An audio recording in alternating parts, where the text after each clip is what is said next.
pagi Bapak Ibu Saudara.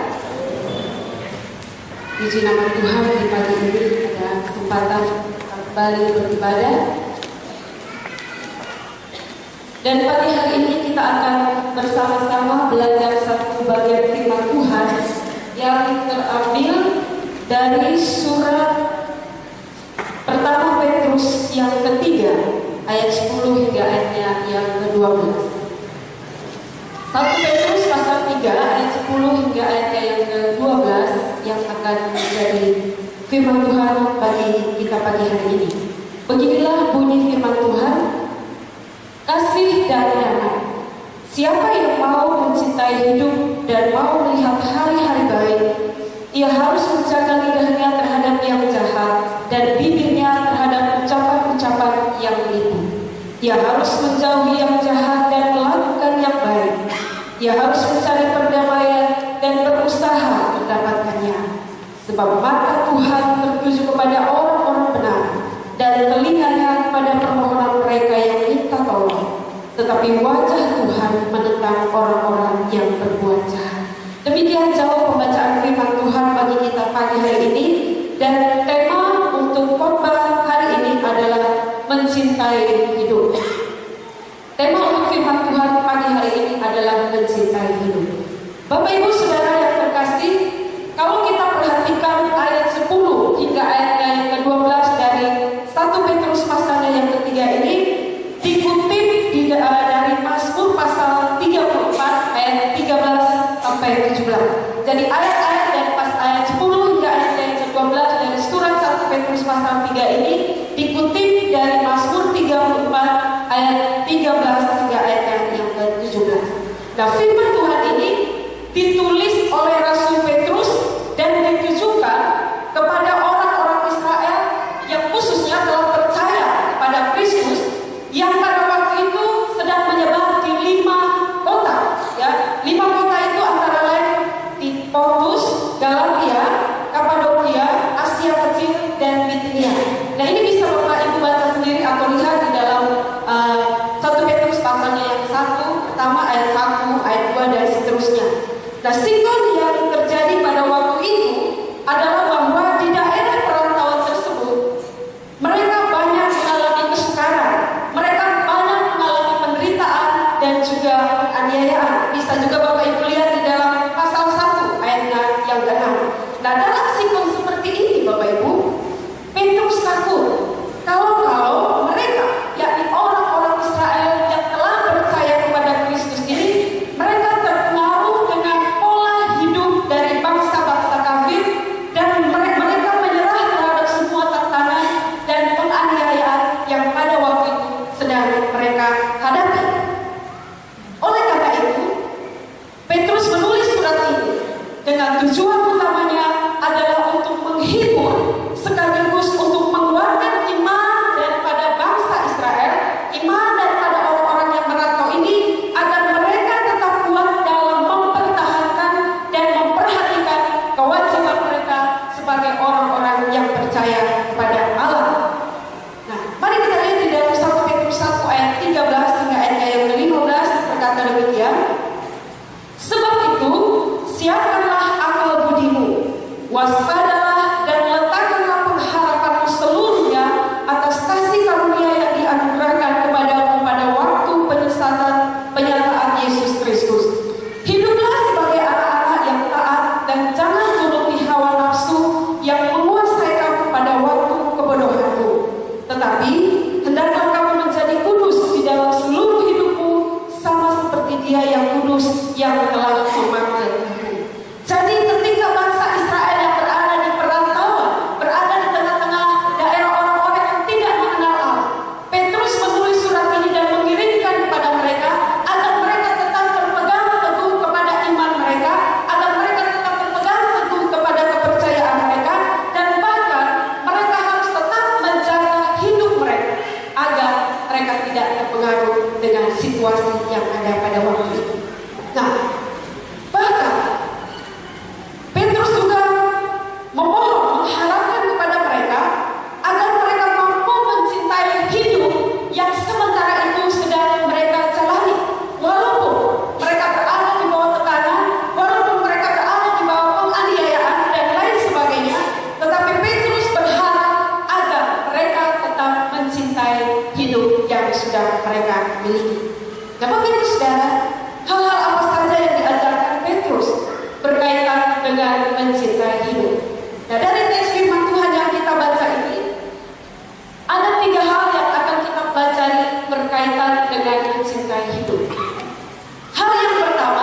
yang akan kita pelajari atau yang akan kita lihat adalah apa itu mencintai hidup. Sebelum kita membahas tentang apa itu mencintai hidup, Bapak Ibu Saudara, kita harus mengerti terlebih dahulu apa arti hidup itu. Nah, masing-masing orang, masing-masing kita pasti mempunyai definisi, mempunyai pengertian yang berbeda-beda satu dengan lainnya tentang hidup itu. Dan kita memberikan definisi atau pengertian itu, kebanyakan kita adalah menurut pengalaman hidup kita, menurut realita kenyataan hidup kita di dalam menjalani hidup ini.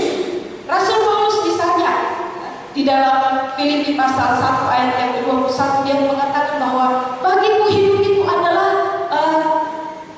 keuntungan. Bagiku hidup adalah Kristus dan mati adalah keuntungan. Ya, bahkan Yakobus juga menggambarkan hidup itu seperti uang yang sementara saja ada. Ya, dia tidak akan bertahan lama. Sesaat saja setelah itu dia akan menghilang. Nah, ketika saya mencoba membaca-baca berita-berita, mencari informasi berkaitan dengan khotbah ini di dalam internet, saya menemukan ada sebuah tulisan.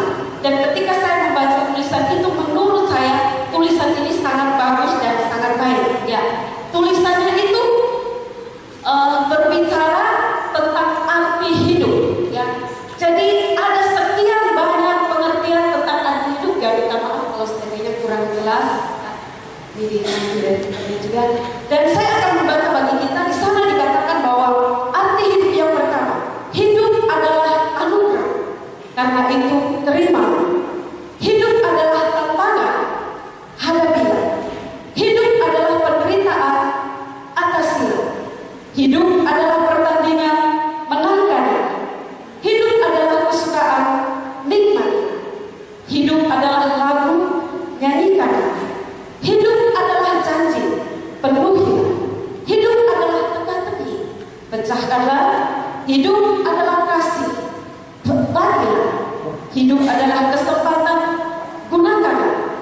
Hidup adalah keindahan, bersyukur, bertindaklah, dan istilah hidup ini bagi kemuliaan Tuhan. Bapak Ibu Saudara, kita memperhatikan setiap kata-kata yang ada di situ. Kata-kata ini sangat bagus, kata-kata ini sangat indah, dan juga bisa memberikan motivasi bagi kita di dalam menjalani hidup ini. Nah, tetapi perlu kita perhatikan bahwa tentunya hidup yang dimaksudkan di sini bukan saja hidup secara lahirnya, tetapi juga hidup secara rohani. Bahkan juga bukan saja menyangkut hal-hal yang menyenangkan hati kita, yang menyenangkan hidup kita, tetapi juga hal-hal yang tidak menyenangkan kita. Jadi hidup itu ya menyenangkan dan tidak menyenangkan itu satu paket. Suka dan duka silih berganti. Ya, ada saatnya lahir, ada saatnya mati. Ya, ada saatnya kita sehat, ada saatnya kita untung. Ada saat sakit, ada saatnya kita untung, ada saatnya kita rugi. Begitu ya. Jadi dua unsur ini selalu ada di dalam yang namanya hidup itu. Dan dua unsur ini kadang-kala kita alami dalam hidup kita itu bisa secara bersamaan, suka dan duka bisa berjalan bersama-sama. Tapi kadang-kadang juga kedua unsur ini bisa jalan silih berganti, berganti-gantian. Pertama suka dulu, beberapa waktu kemudian baru duka lagi. Ya. Setelah itu sehat awalnya, beberapa waktu kemudian baru sakit. Jadi tidak selamanya dua unsur ini yang terjadi di dalam kehidupan kita itu datang secara bersamaan. Ya. Nah, memang jarang kalau khususnya untuk suka dan duka ya, itu jarang terjadi secara bersama-samaan. Biasanya itu satu sering mendahului yang satu. Ya. Contohnya kemarin yang mungkin Bapak Ibu Saudara mendengar informasi tentang ada kecelakaan yang terjadi di depan Palm Beach itu, ya ternyata yang kecelakaan itu adalah saudara sepupu kandung daripada Pak Umi. Ya, jadi garis besarnya adalah bahwa tanggal 14 itu adalah hari berbahagia dari keluarga besar Kak Umi, di mana tanggal 14 itu adiknya Kak Umi akan dilamar, akan dipinang. Nah, dalam waktu yang bersamaan sepupu sepupu kami daripada Kak Umi ini kecelakaan di sana. Siapa yang tahu ya? Dan sampai meninggal. Jadi katakanlah di dalam rumah tangga atau di dalam keluarga besar ini ada sukacita dan juga ada duka cita secara bersama-sama. Siapa yang menyangka, siapa yang menduga hal itu akan terjadi? Tetapi hal itu terjadi dan inilah hidup, inilah realita, inilah kenyataan yang mau tidak mau harus kita hadapi, yang harus kita terima. Bapak Ibu Saudara, kalau berbicara tentang mencintai hidup, tentu semua kita mencintai hidup kita masing-masing. Hanya orang-orang ada saja yang tidak mencintai hidup ini. Satu slogan yang mungkin sudah tidak asing lagi bagi kita, dikatakan bahwa hidup adalah anugerah Tuhan. Hidup adalah anugerah Tuhan yang paling berharga. Ya. Maka kita harus menghargai, kita harus mencintai anugerah Tuhan yang paling berharga ini. Seseorang akan melakukan apa saja, ya, seseorang akan melakukan apa saja sebagai wujud ia mencintai hidup ini. Misalnya, seseorang rela melakukan hal-hal yang baik dan bermanfaat bagi dirinya dan juga bermanfaat bagi orang lain, menolong orang lain yang membutuhkan pertolongan, memberikan kepada orang-orang yang berkekurangan, mendoakan orang, mendengarkan segala keluh kesah orang dan lain sebagainya. Ya, ada juga orang yang mencintai hidup ini dengan cara bekerja untuk mendapatkan rezeki agar bisa memenuhi segala kebutuhannya, pakan, sandang, mapan. Itu hal yang wajar. Ada lagi orang ya mencintai hidup ini dengan cara belajar dengan tekun agar masa depan tidak suram, ya, atau tidak gelap, tidak kabur, tidak sama-sama, tapi masa depannya cerah. Ada juga yang mengisi hidup ini dengan mencintai hidupnya merawat tubuh dengan cara apa? Dengan cara berolahraga, menjaga dan mengatur pola makan, serta menjaga waktu istirahat dengan baik agar ya tidak terlalu kurus, tidak terlalu gemuk, pas-pas juga menurut yang kita inginkan. Ke salon untuk mempercantik, memperindah rambut, merawat rambut dan sebagainya dilakukan karena mencintai hidup ini. Bahkan ya ini yang lagi marah-marah, ya, yang lagi heboh-hebohnya adalah bahwa orang mencintai hidup ini dengan cara mau melakukan diet, ya, melakukan diet, ya sudah berjanji karena baju-baju sudah tidak pas lagi, maka saya harus buat program diet. Ya. Saya tidak akan makan, saya tidak akan tergoda dengan makanan-makanan selesat apa. Saya tidak akan tergoda. Ya. Tapi kenyataannya, satu pengalaman nyata yang terjadi adalah ada 4 orang hamba Tuhan. 4 orang hamba Tuhan, dan 4 hamba Tuhan ini mereka membuat satu program adalah perkunjungan. Perkunjungan. Tapi salah satu di antara ke-4 orang hamba Tuhan ini, dia sedang membuat sebuah program yang besar, yakni diet. Nah, berjalan dengan waktu, ketika hamba Tuhan ini mengunjungi rumah jemaat dan lain sebagainya, otomatis pulang sudah larut malam, lapar dan lain sebagainya. Mau tidak mau harus makan, dan tidak mungkin 1 saja yang makan, 2 saja yang makan, 3 saja yang makan. Semua keempat-empatnya harus makan. Nah, sekarang permasalahan ada di yang 1 orang ini, karena dia berjanji dia akan diet. Apa yang terjadi Bapak Ibu?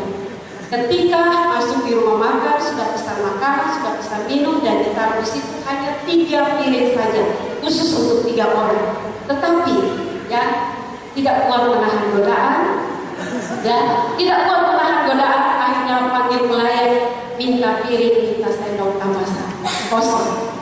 Setelah itu baru yang 3 kebutuhan ini membagi-bagi nasi, sayur, lauk, sambal. Ya, padahal dia sudah bertekad bahwa akan program diet. Nah, ini adalah salah satu tindakan yang dilakukan karena mencintai hidup ini. Bahkan kita mencintai hidup ini dengan cara kita berdoa, belajar firman Tuhan, beribadah kepada Allah, dan berbagai-bagai hal positif lainnya yang kita lakukan untuk membuktikan bahwa kita mencintai hidup ini.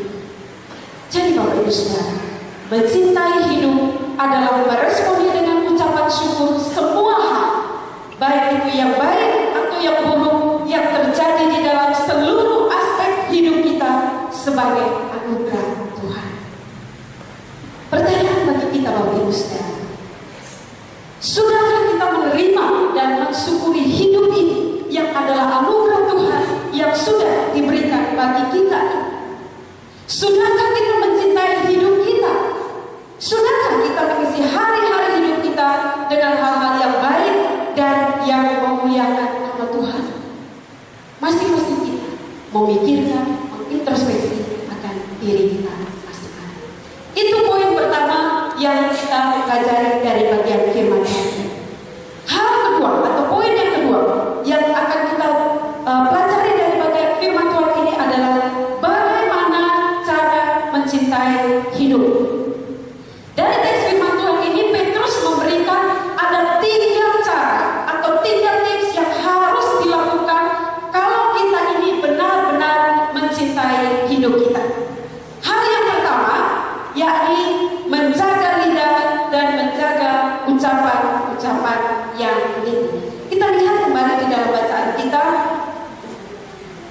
ayat yang ke-10 dari 1 Petrus 3 ini. Siapa yang mau mencintai hidup dan mau melihat hari-hari baik, ia harus menjaga lidahnya terhadap yang jahat dan bibirnya terhadap ucapan-ucapan yang baik. Bapak Ibu Saudara, inilah hal pertama yang ditekankan Petrus, yakni membuang dosa dengan lidah. Dalam hal ini Calvin memberi komentar demikian. Hal pertama yang ditunjukkannya adalah kejahatan dari lidah yang harus dihindarkan sehingga kita tidak menjadi seorang yang menghina dan kurang ajar, juga tidak berbicara secara menipu dan berbuka dua. Jadi kita harus menghindari dosa lidah ini supaya kita tidak menghina, kita tidak kurang ajar, dan kita tidak berbicara menipu dan katakan berbuka dua.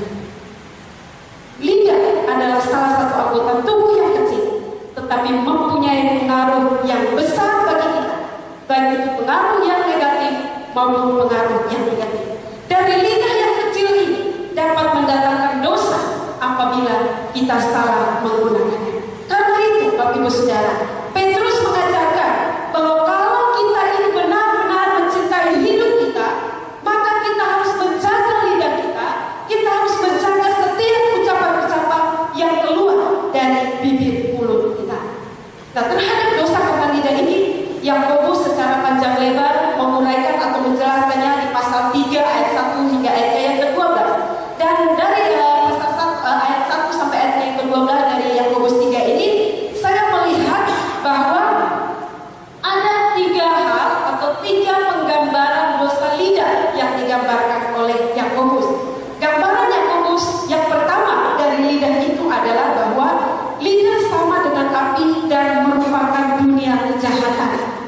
Itu bisa kita baca dari Yakobus 3 ayat 16 yang berkata, lidah pun adalah api. Ia merupakan suatu dunia kejahatan dan mengambil tempat di antara anggota-anggota tubuh kita sebagai sesuatu yang dapat menodai seluruh tubuh dan menyalakan roda kehidupan kita, sedang ia sendiri dinyalakan oleh api neraka.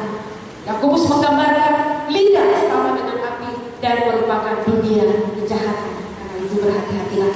Gambaran yang kedua yang diberikan oleh Yakobus adalah bahwa lidah itu adalah sesuatu yang puas dan penuh racun yang mematikan. Lidah adalah sesuatu yang puas dan penuh racun yang mematikan. Ayatnya yang ke-8. Tetapi tidak seorang pun yang berkuasa menjinakkan lidah. Ia adalah sesuatu yang puas, yang tak terkuasai dan penuh racun yang mematikan. Ya, racun yang mematikan. Bapak Ibu Saudara, ada seorang pemimpin komunis di Cina yang sangat terkenal, namanya adalah Mao Zedong. Orang ini awalnya dia adalah orang Kristen. Ya, dia berasal dari latar belakang keluarga yang secara ekonomi yang dari latar belakang keluarga yang miskin. Tetapi anak ini dia dalam hal berkristenan, dia rajin, walaupun masih kecil tapi dia rajin ke sekolah minggu. Setiap minggu dia tidak pernah alpa, tetapi dia selalu menyempatkan diri untuk ada di kelas sekolah minggu tiap minggunya. Tetapi suatu waktu Bapak Ibu Saudara, mungkin karena dia masih melakukan tugas-tugas kerjanya di rumah,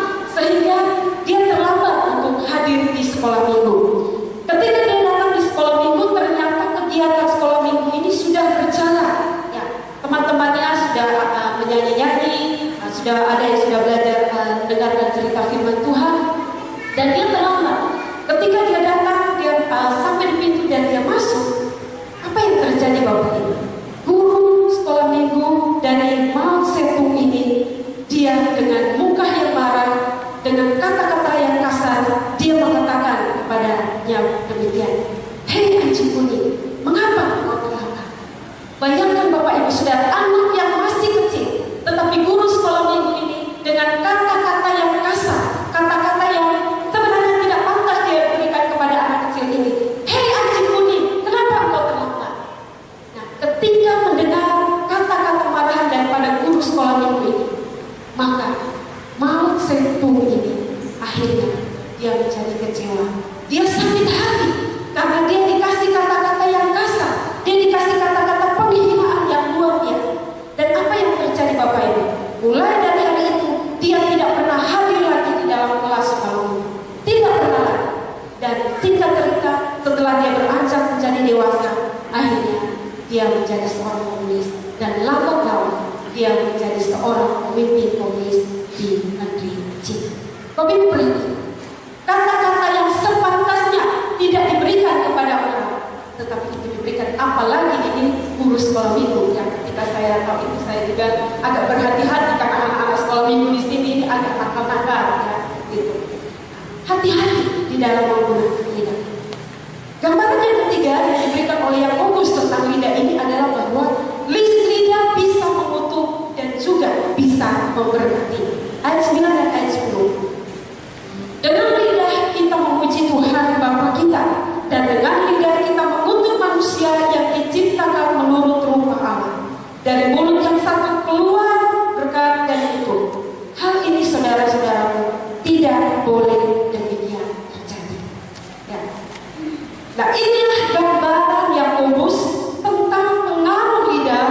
Oleh karena itu kita harus berhati-hati di dalam mengeluarkan ucapan-ucapan, di dalam mengeluarkan kalimat-kalimat yang hendak kita berikan kepada orang lain, supaya ucapan-ucapan kita, kata-kata kita itu tidak menyakiti, tidak menghancurkan dan merusak diri kita dan juga diri orang lain yang mendengarnya. Mari coba kita perhatikan, kita bandingkan dengan Amsal 18 ayat yang ke-21.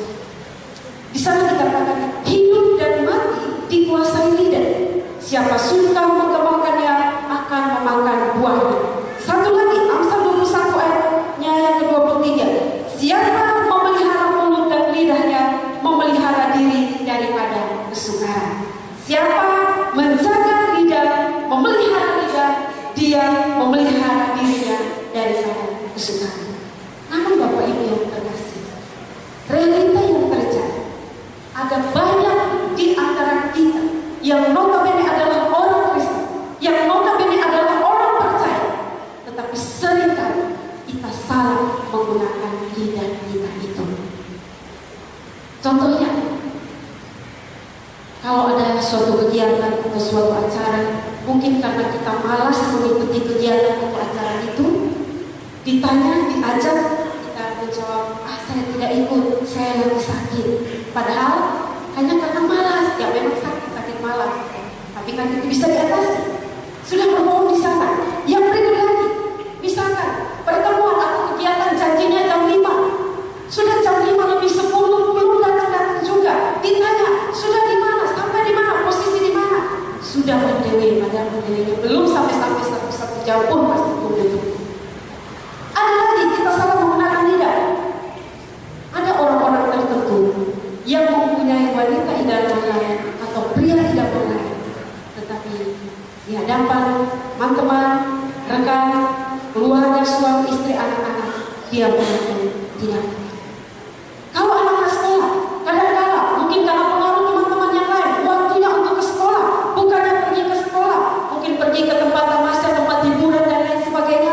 Waktu jam sekolah pulang ditanya orang tua, apakah kamu benar-benar pergi ke sekolah? Jawabnya, ya, saya ke sekolah. Ada lagi pemuda-pemudi yang waktunya orang tuanya tahu bahwa dia pergi ikut ibadah pemuda, tetapi waktu pulang ditanya orang tua, ya, saya pergi adalah sama yang tidak ikut ibadah. Nah, begitu sudah kelihatan ini adalah hal-hal yang remeh, ini adalah hal-hal yang sepele,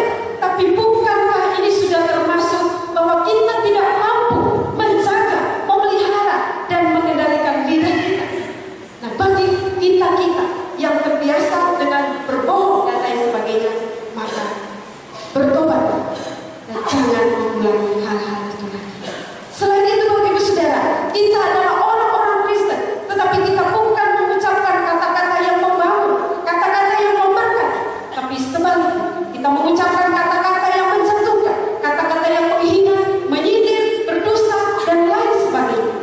Ucapan-ucapan yang demikian, Bapak Ibu Saudara, akan membekas di dalam hati orang yang mendengar dan sulit, ya, sulit untuk dilupakan. Walaupun ketika kita mengucapkan atau mengeluarkan kata-kata menyakiti dia, kita sudah meminta maaf, tetapi ya, tetap itu tidak pernah bisa dilupakan dalam waktu yang sangat dekat. Membutuhkan waktu yang lama, membutuhkan proses agar kata-kata yang pernah kita terima atau diterima itu bisa hilang dari hati kita. Suatu hari ada seorang bapak dan seorang anak muda, mereka sedang duduk-duduk di bawah pohon dan mereka sedang ngobrol, ya. Mungkin si pemuda ini sedang bertanya, meminta pengalaman daripada orang tua, bagaimana menjalani hidup ini, bagaimana memilih teman hidup, bagaimana apa yang harus dilakukan dalam masa muda dan lain sebagainya. Dan singkat cerita, di dalam perbincangan mereka itu, bapak ini menyuruh anak muda ini, coba kamu pergi, kamu ambilkan 10 buah paku, 10 buah paku, dan kamu pakukan paku-paku itu semuanya di batang pohon yang sedang berdiri di situ. Nah, anak muda ini dia pergi, dia mengambil paku, dia ambil hama, dan dia pergi satu persatu paku itu dipakukan di pohon yang ada di dekat mereka itu. Setelah dia selesai memaku ke 10 paku itu di pohon itu, dia kembali, ya, dia kembali kepada bapak itu. Saya sudah memakukan ke 10 paku itu kepada pohon itu. Bapak itu memberi perintah lagi. Sekarang kamu ambil kembali hama itu, kamu bawa pergi ke pohon itu, kamu cabut semua paku-paku yang sudah kamu tancapkan ke pohon itu. Anak muda ini pergi. Dia pergi, dia mencabut ke 10 paku yang tadinya dia tancapkan di batang pohon itu. Apa yang terjadi, Bapak Ibu? Sebelum dia memakukan paku itu di batang pohon, pohon itu tidak ada lubang-lubang bekas paku.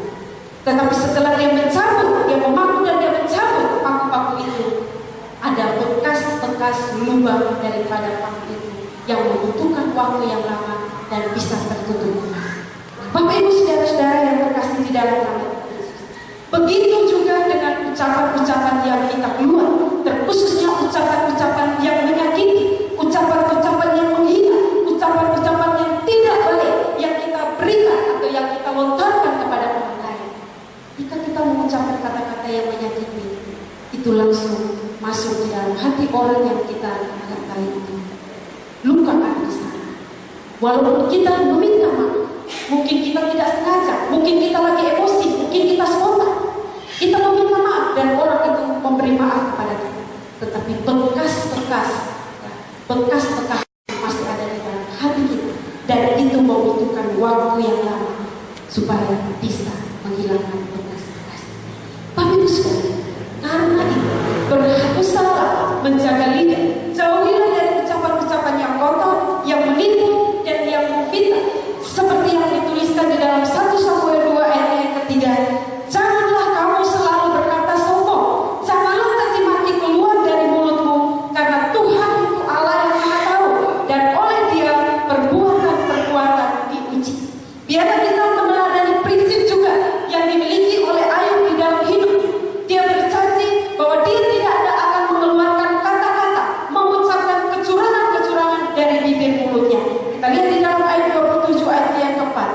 Maka bibirku sungguh-sungguh tidak akan mengucapkan kecurangan, dan lidahku tidak akan melahirkan ibu daya. Ini komitmen, ini janji Ayub dengan terhadap lidahnya. Menjaga lidah terhadap yang jahat dan ucapan-ucapan yang menipu inilah yang dianjurkan Petrus supaya kita harus berhati-hati. Tapi Saudara, kita merenungkan apa yang sudah kita perbuat dengan lidah ini sebagai wujud kita mencintai hidup ini.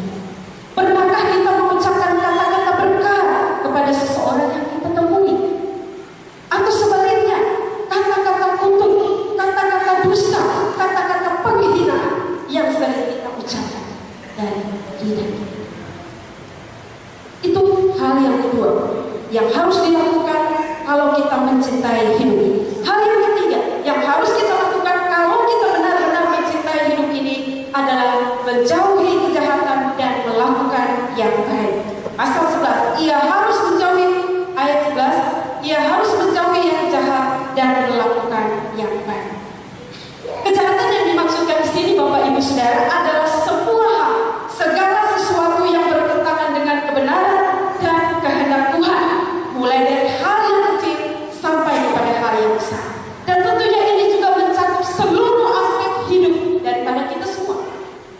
Galatia pasal 5 ayat 19-21 berkata, perbuatan daging telah nyata, yaitu percabulan, kecemaran, hawa nafsu, penyembahan berhala, sihir, perseteruan, perselisihan, iri hati, amarah, kepentingan diri sendiri, percideraan, roh pemecah, kedengkian, kemabukan, pesta pora dan sebagainya.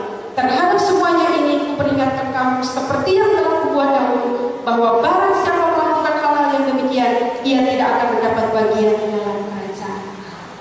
Nah, ini hal-hal seperti ini yang sering terjadi di dalam kehidupan kita. Dan sudah seharusnya bahwa kita harus menjauhi, bahkan kita harus membenci semua kejahatan kalau kita ini adalah orang-orang yang mencintai.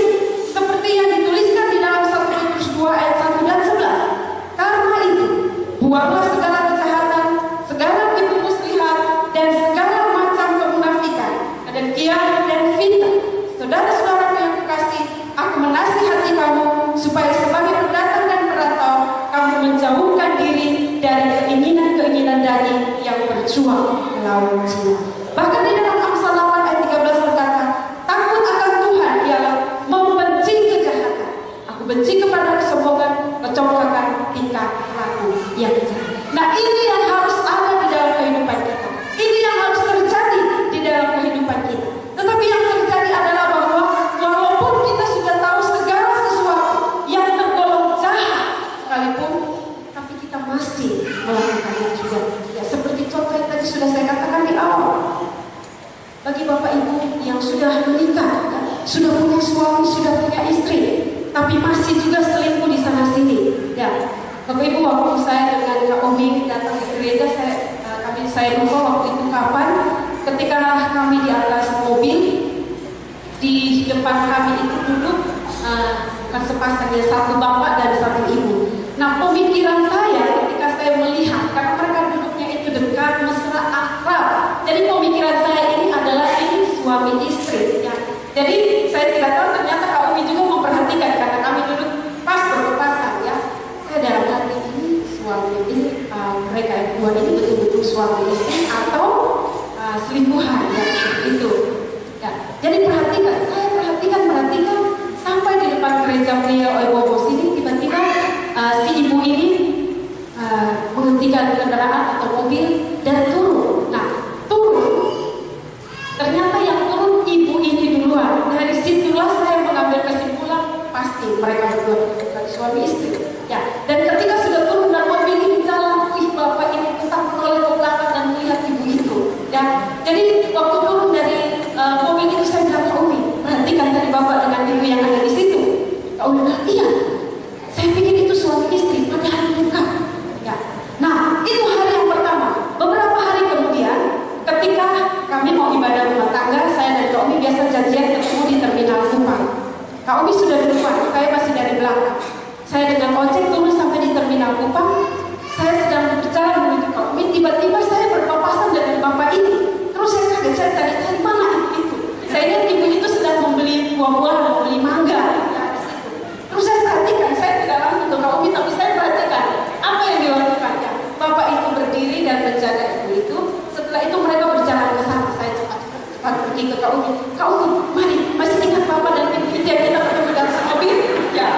Jadi Kak Umi bilang, yang mana? Yang itu, yang itu. Mana ada di situ. Jadi kami berdua pergi, mereka sudah berjalan menuju ke gunung ini. Nah, bapak ibu sudah punya istri, sudah punya suami, tapi masih saja mau jalan berduaan dengan orang lain, suami atau istri orang lain. Saya bilang sama Kak Umi, kalau seandainya itu bapak saya, ya tentunya bapak saya tidak demikian, tapi bapak saya juga sudah almarhum. Kalau seandainya itu bapak saya dan saya ketemu, saya bilang sama Kak Umi, saya tidak tahu lagi apa yang saya lakukan. Tidak peduli itu orang tua, saya lamar saja walaupun dia masih mobil. Karena memalukan, ya. Bapak itu, kalau ibu itu masih agak muda, ya. Tapi kalau bapak itu kalau tidak salah sudah seusia dengan bapak Solo, bapak Nehemia Solo. Ya, seperti itu bapak ibu. Saya dengan Kak Umi jalan, kami berdua, aduh, orang tua ini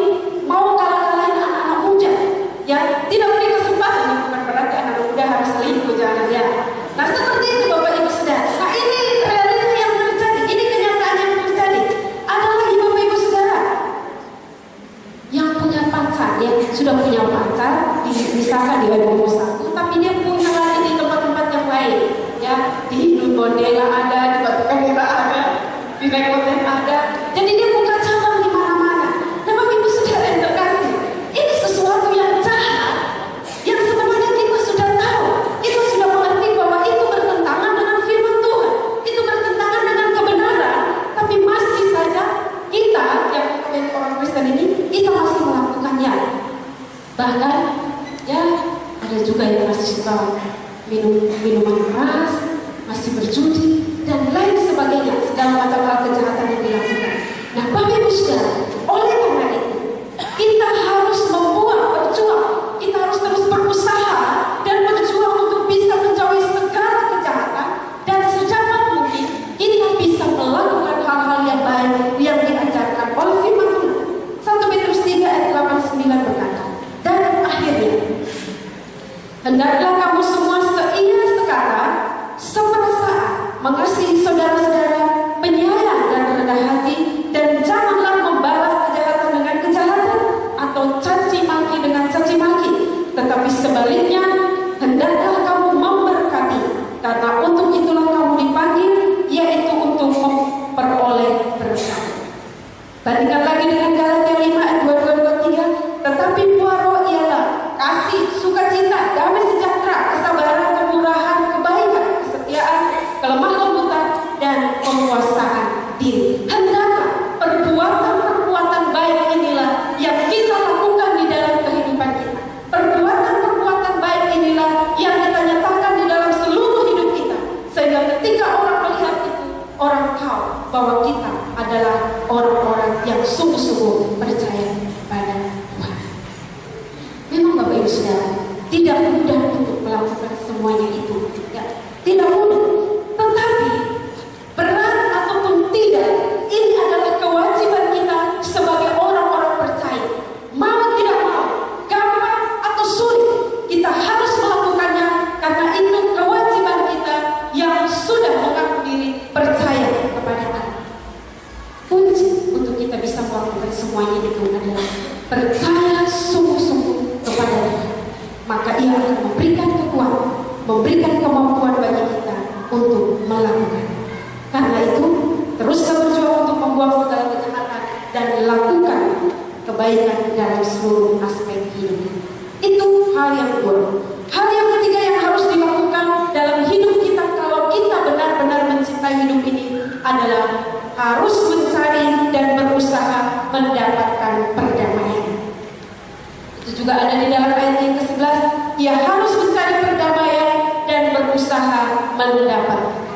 Nah, Bapak Ibu Saudara, semua orang tanpa terkecuali membutuhkan yang namanya kedamaian, baik itu secara batin, secara lahiriah, dan juga secara rohani. Nah, orang-orang yang mencintai perdamaian akan berusaha sedemikian rupa untuk tidak menimbulkan pertengkaran di lingkungan di mana dia berada. Ya. Tetapi kalaupun ada, ia akan berusaha untuk mendamaikannya. Matius 5 ayatnya yang ke-9, berbahagialah orang yang membawa damai. Berbahagialah orang yang membawa damai. Nah, Bapak Ibu Saudara, perhatikan bahwa ada dua kata kerja yang dipakai Paulus di sini, yakni kata mencari dan berusaha untuk mendapatkan. Karena dua kata kerja ini, mencari dan berusaha, ini mau mengajarkan kepada kita semua bahwa kedamaian atau rasa aman yang kita butuhkan itu tidak akan kita dapat kalau kita hanya berdiam diri dan duduk berpangku tangan saja tanpa melakukan sesuatu. Justru kedamaian itu akan kita dapatkan kalau kita melakukan sesuatu dalam artian yang baik, yang benar. Bahkan kedua kata mencari dan berusaha ini, Bapak Ibu Saudara, mau mengajarkan kepada kita juga bahwa tidak mudah untuk mendapatkan kedamaian.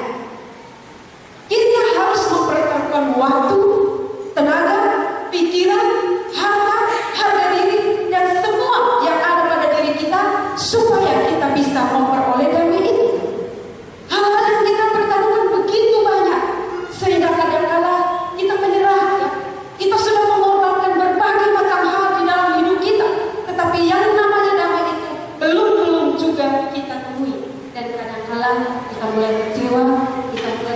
asa, dan lain sebagainya.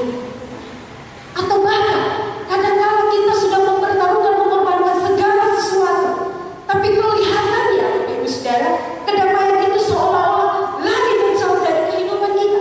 Kita berusaha untuk mengejar, dia semakin berlari jauh lagi. Kita semakin jauh mengejar dia semakin jauh lagi daripada kehidupan kita. Sehingga sampai akhir kadang-kala kita tidak mendapatkan. Kasih memberi komentarnya demikian. Tidak cukup untuk memeluknya pada waktu itu, maksudnya memeluk kedamaian itu pada waktu itu ditawarkan kepada kita, tetapi itu harus diikuti atau dikejar pada waktu itu lari dari kita. Juga sering terjadi pada waktu kita mencarinya dengan sekuat tenaga, orang-orang lain tidak memberikannya kepada kita. Karena kesukaran-kesukaran dan halangan-halangan ini, dia meminta kita untuk mencari dan mengejar. Kadang-kadang menurut kita sudah ada di depan mata kedamaian itu, tetapi ada saja orang-orang yang datang merebutnya, mengambil, sehingga kita tidak bisa mendapatkannya. Tetapi kami harus terus mengejar, terus berusaha. Umi juga memberikan komentar demikian. Hendaklah ia mencarinya seperti harta terpendam dan mengejarnya seakan-akan itu tidak bisa lolos dari.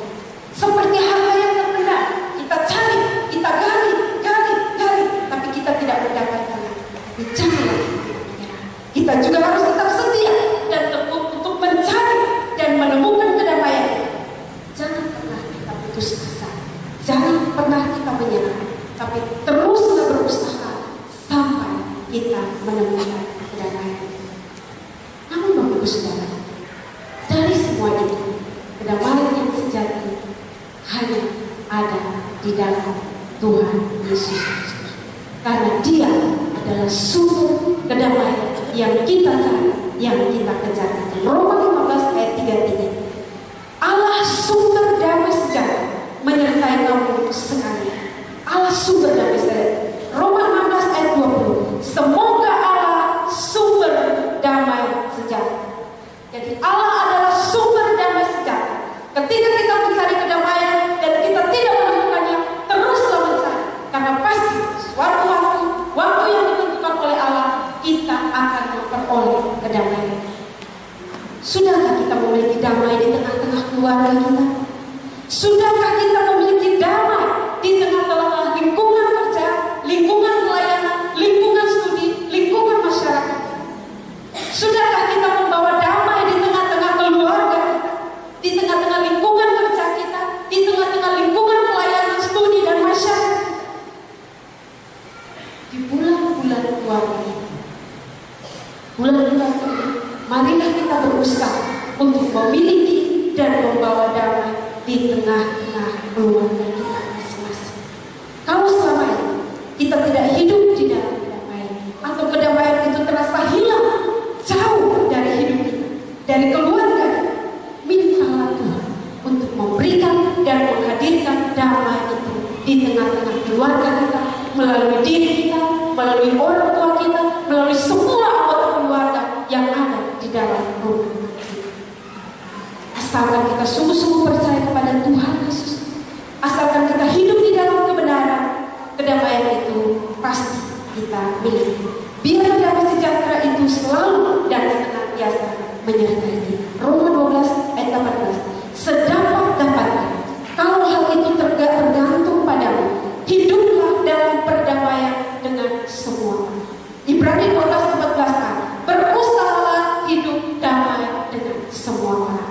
Dengan orang tua kita, dengan anak-anak kita, dengan semua anggota keluarga kita, dengan rekan-rekan kita, dengan relasi kita, dengan siapa saja yang kita temui di dalam hidup kita. Berusahalah untuk selalu hidup damai dengan. Itu poin yang poin yang kedua yang diajarkan Petrus berkaitan dengan mencintai kita. Poin yang ketiga yang terakhir adalah janji penghiburan. Bapak Ibu Saudara, kita telah melihat ajaran Petrus tentang hal-hal apa saja yang harus dilakukan kalau kita benar-benar mencintai hidup ini. Memang kelihatannya dari sudut pandang manusia, 3 hal itu sangatlah berat untuk kita menjauhkan kejahatan serta mencari dan mengusahakan damai. Tapi kita tidak usah khawatir, karena Tuhan tahu kita tidak akan pernah mampu melakukan semuanya itu secara sendiri dan sempurna. Maka Ia memberikan janji bahwa Ia akan menolong kita. Ia akan bersama-sama dengan kita untuk melakukan tugas-tugas itu. 1 Petrus 3 ayat yang ke-12. Sebab mata Tuhan tertuju kepada orang-orang benar dan telinganya kepada permohonan mereka yang minta tolong. Tetapi wajah Tuhan menentang orang-orang yang berbuat jahat. Nah, Bapak Ibu perhatikan di dalam ayat yang ke-12 ini ada 3 janji penghiburan yang diberikan oleh Tuhan. Janji yang pertama dikatakan mata Tuhan tertuju kepada orang-orang benar. Mata Tuhan tertuju kepada orang-orang benar. Nah, orang-orang benar yang dimaksudkan di sini adalah orang-orang yang dibenarkan karena iman kepada Yesus Kristus. Dan bukan itu saja, tetapi juga orang-orang yang hidup benar-benar benar di hadapan Tuhan. Dan janji penghiburan yang kedua adalah telinga Tuhan kepada permohonan mereka yang minta tolong. Pendengaran telinga Tuhan selalu diarahkan kepada setiap orang-orang yang meminta pertolongan. Ini mau menunjukkan bahwa Tuhan mau mendengar doa orang-orang yang benar. Tapi sudah dibahas berulang, doa orang-orang benar akan dijawab, tapi bukan menurut waktu kita, tapi hanya menurut waktu Tuhan. Dan yang ketiga, janji penghiburan yang ketiga adalah bahwa wajah Tuhan itu akan menentang orang-orang yang berbuat jahat. Wajah Tuhan akan menentang orang-orang yang berbuat jahat. Nah, ini merupakan sikap yang bertolak belakang dengan sikap yang Tuhan tunjukkan terhadap orang-orang benar. Kalau terhadap orang-orang benar, Tuhan akan mengarahkan wajahnya kepada orang-orang benar. Tetapi sebaliknya, kepada orang-orang jahat, Tuhan akan memalingkan wajahnya. Tetapi perlu diketahui juga, Bapak Ibu Saudara, bahwa dalam pandangan kita, hal-hal ini bisa kelihatan terbalik. Kita hidup benar, seakan-akan Tuhan tidak peduli dengan kita. Tuhan bahkan seakan-akan tidak peduli dengan doa-doa kita. Sedangkan orang-orang yang jahat, orang-orang yang tidak benar, kelihatannya bahwa mereka diberkati. Kelihatannya Tuhan peduli dan Tuhan memperhatikan kehidupan mereka. Ya, ingat di dalam Pengkhotbah 8 ayat 14, sana dikatakan ada suatu kesia-siaan yang terjadi di atas bumi. Ada orang-orang benar yang menerima ganjaran yang layak untuk perbuatan orang-orang fasik, dan ada orang-orang fasik yang menerima pahala yang layak untuk perbuatan orang benar. Aku berkata, ini pun sia-sia. Jadi kita yang berbuat benar, kita yang berbuat jahat, tapi kita tidak seolah-olah menurut pengamatan dan penglihatan kita tidak pernah mendapatkan yang baik dari Tuhan. Yeremia 12 ayat 1-2. Engkau memang benar ya Tuhan, bila mana aku berbantah dengan engkau, tetapi aku mau berbicara dengan engkau tentang keadilan. Mengapakah muncul hidup orang-orang fasik, sentosa semua orang yang berlaku tidak setia? Engkau membuat mereka tumbuh dan mereka pun juga berakal. Mereka tumbuh subur dan menghasilkan buah juga. Memang selalu engkau di mulut mereka, tetapi jauh dari hati. Nah, ini realita, kenyataan yang terjadi tidak demikian. Kita rajin berdoa, kita rajin belajar firman Tuhan, kita melakukan segala sesuatu yang Tuhan kehendaki kita lakukan. Tetapi kita terus hidup di dalam penderitaan, kesulitan, kesukaran, dan kadang-kadang kita mengeluh, kenapa Tuhan? Kenapa Tuhan seolah tidak adil terhadap saya? Dia yang hidup jahat, tetapi dia hidupnya baik-baik, sehat, makmur, berkecukupan dalam segala hal. Tetapi saya, orang yang hidup takut akan Tuhan, tetapi saya tidak mendapatkan. Kadang-kadang membuat kita iri dan membuat kita cukup. Tapi apa firman Tuhan lain mengatakan, janganlah iri terhadap orang-orang yang berbuat jahat, karena semua yang kita lakukan akan mendapat upahnya masing-masing. Jadi Bapak Ibu Saudara, janganlah khawatir untuk melakukan tugas kita di dalam mencintai hidup ini. Tetapi yakinlah bahwa kalau kita orang benar, maka Tuhan akan senantiasa menolong kita. Ketika kita hendak berbicara, mintalah Tuhan memberkati kata-kata atau ucapan kita supaya menjadi berkat bagi orang lain. Ketika kita mau berbicara, berdoa supaya setiap kata-kata ucapan yang keluar dari bibir mulut kita itu menjadi berkat bagi orang lain. Bapak Ibu, berkaitan dengan hal ini ada sebuah kesaksian yang dari pengalaman nyata yang terjadi. Ada seorang kakek berusia sekitar 70 tahun. Kakek ini dia berasal dari kehidupan yang sederhana, berkecukupan biasa-biasa saja.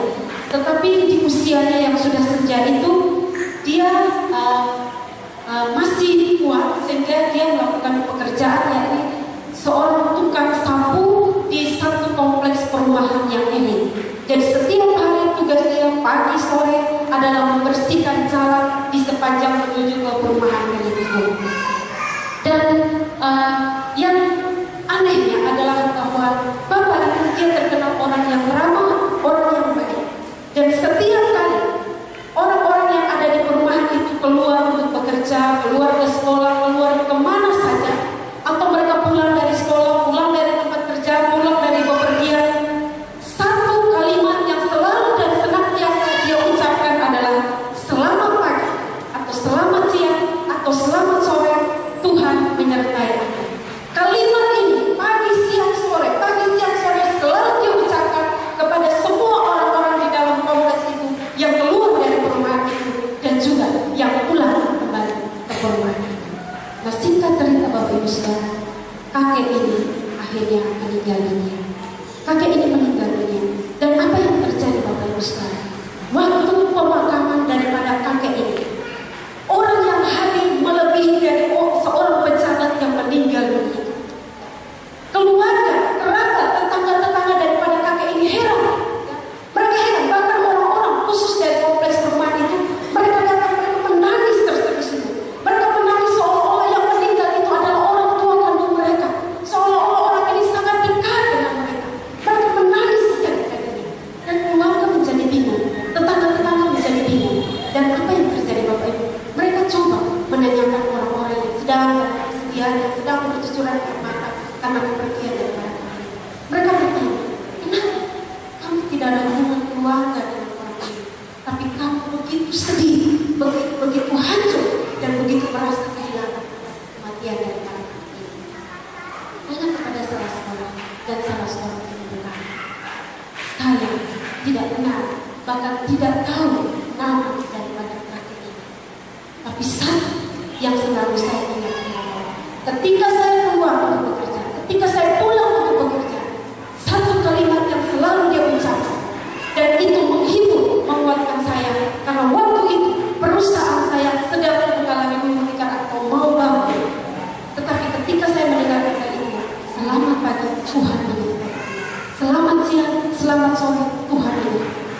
Kata itu sungguh-sungguh menguatkan saya, dan saya yakin bahwa Tuhan pasti menyertai saya, dan itu terbukti bahwa perusahaan saya tidak jatuh. Itu orang pertama yang ditanya. Orang yang kedua ditanya, kenapa kamu begitu bersedih merasa kehilangan kakek ini? Dan orang itu berkata demikian, saya bahkan juga tidak tahu nama daripada kakek ini, dan saya juga tidak tahu Tuhan daripada kakek itu. Tetapi setiap kali saya mendengar kata Tuhan menyertai, kata itu menghibur saya, kata itu menguatkan saya. Dan akhirnya waktu itu saya berada di dalam masalah. Saya hampir dijebloskan ke dalam penjara. Bahkan nyawa saya ini hampir hilang daripada saya. Saya ingat Tuhan kakek itu. Dan akhirnya sampai hari ini saya masih ada. Saya selamat dari Tuhan kakek. Jadi orang ini awalnya adalah ateis, tetapi setiap kali dia mendengar kata-kata kakek ini, selamat pagi, selamat siang, selamat sore, Tuhan menyertai kita. Dia menjadi percaya.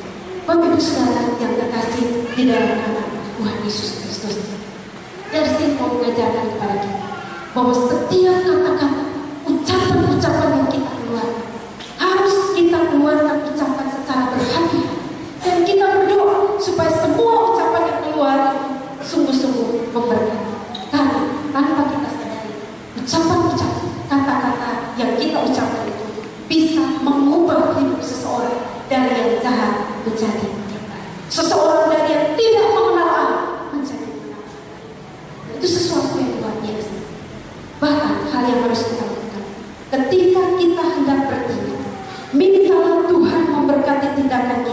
supaya tidak menjadi batu sandungan bagi orang.